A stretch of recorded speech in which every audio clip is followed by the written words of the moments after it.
Shalom, selamat datang di BGA Channel. BGA Channel adalah channel yang membawa kita membaca, merenungkan firman Tuhan.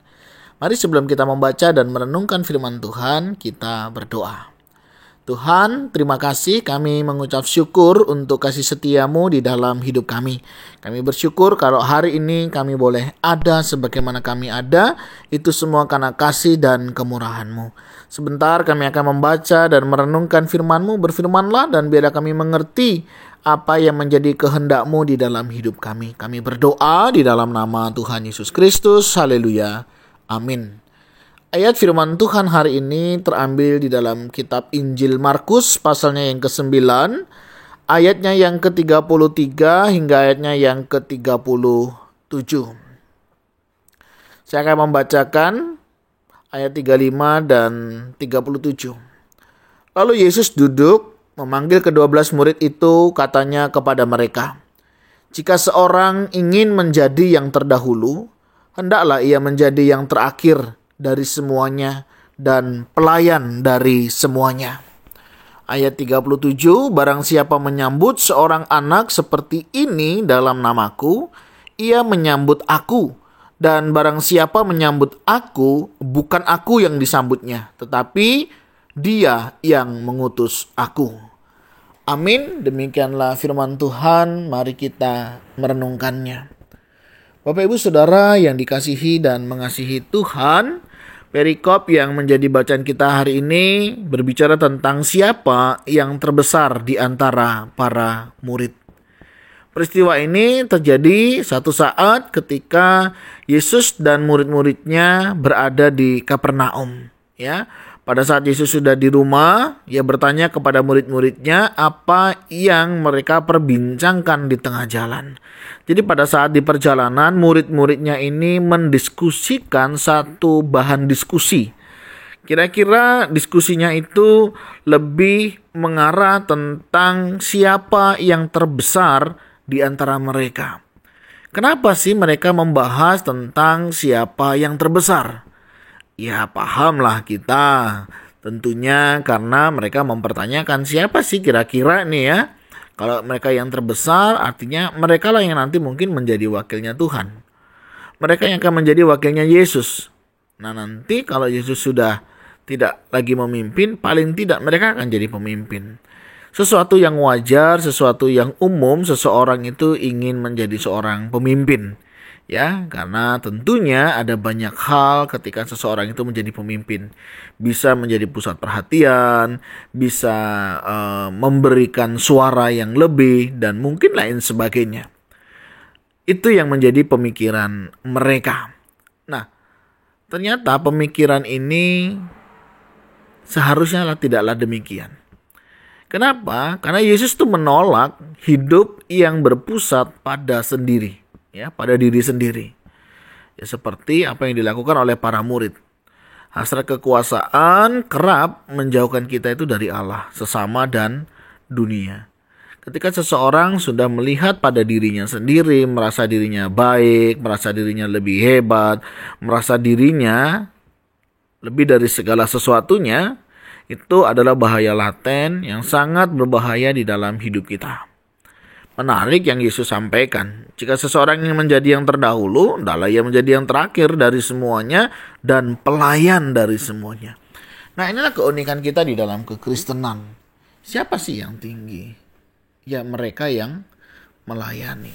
Kadang banyak orang tidak menyadari akan hal ini sehingga menganggap pelayanan itu adalah sesuatu hal yang kecil.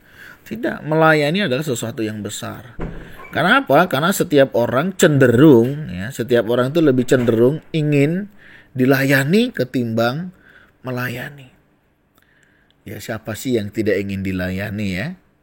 Sesuatu yang umum, wajar dan normal ketika seseorang itu ingin dilayani. Tetapi kalau kita sebagai anak Tuhan, mari kita belajar untuk melayani lebih dulu. Maukah kita melayani? Kebanyakan orang pengennya dilayani. Kalau kita sebagai anak Tuhan, mari kita belajar melayani. Melayani sebagai apa? Sebagai ungkapan syukur kita kepada Tuhan. Kita mengucap syukur karena Tuhan sudah menebus kita, Tuhan sudah menyelamatkan kita. Melayani menjadi satu bagian di dalam kehidupan kita. Karena kita menyadari Tuhan adalah Tuhan kita. Sehingga selayaknya kita adalah melayaninya. Nah, hal yang kedua, kita belajar di sini apa?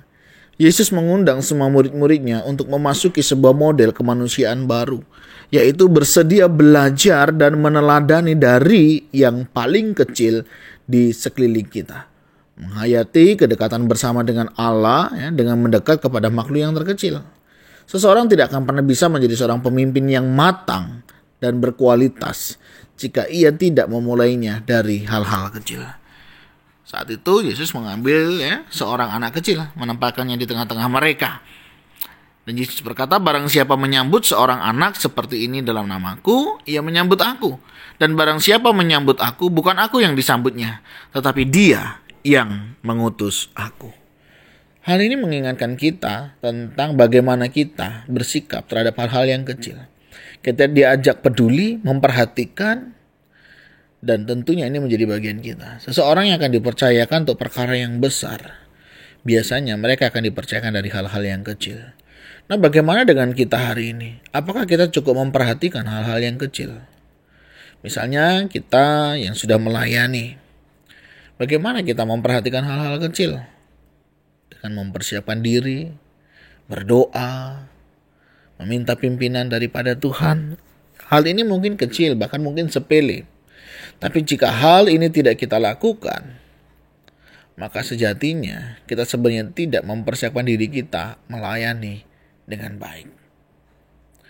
Bapak Ibu Saudara, hari ini kita belajar dua hal. Bagaimana kita belajar untuk tidak berpusat pada diri sendiri. Yang kedua, kita belajar dari hal yang terkecil. Mari, ketika kita ingin dipakai oleh Tuhan untuk melayani, mari kita memberikan hati kita kepada Tuhan, tidak berpusat pada diri sendiri, dan kita mulai belajar untuk hal-hal yang kecil. Apa yang penting bagi Tuhan, itu penting bagi kita. Tuhan, terima kasih, kami mengucap syukur untuk kasih setia-Mu di dalam hidup kami.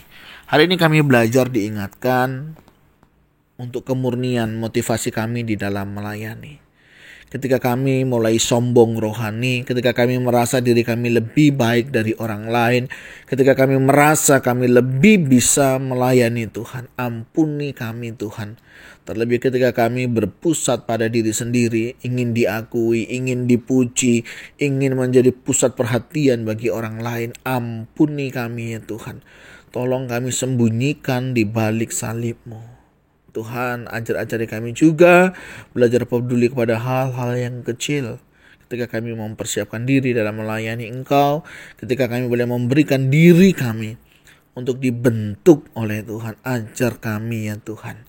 Berkati para pelayan, para hamba Tuhan yang hari ini mereka akan melayani. Apapun yang mereka kerjakan, kiranya juga Tuhan memberkati. Dan setiap kami kiranya juga boleh mengambil bagian di dalam melayani Engkau. Terima kasih ya Tuhan untuk kasih setia-Mu. Terima kasih ya Tuhan untuk berkat-Mu. Kami serahkan semua ini ke dalam tangan-Mu. Di dalam nama Tuhan Yesus Kristus kami bersyukur. Haleluya. Amin. Bapak Ibu Saudara, demikianlah renungan kita hari ini. Kiranya kita boleh menjadi anak-anak Tuhan yang siap melayani dan memiliki hati yang peduli. Tuhan Yesus memberkati kita semuanya. Shalom.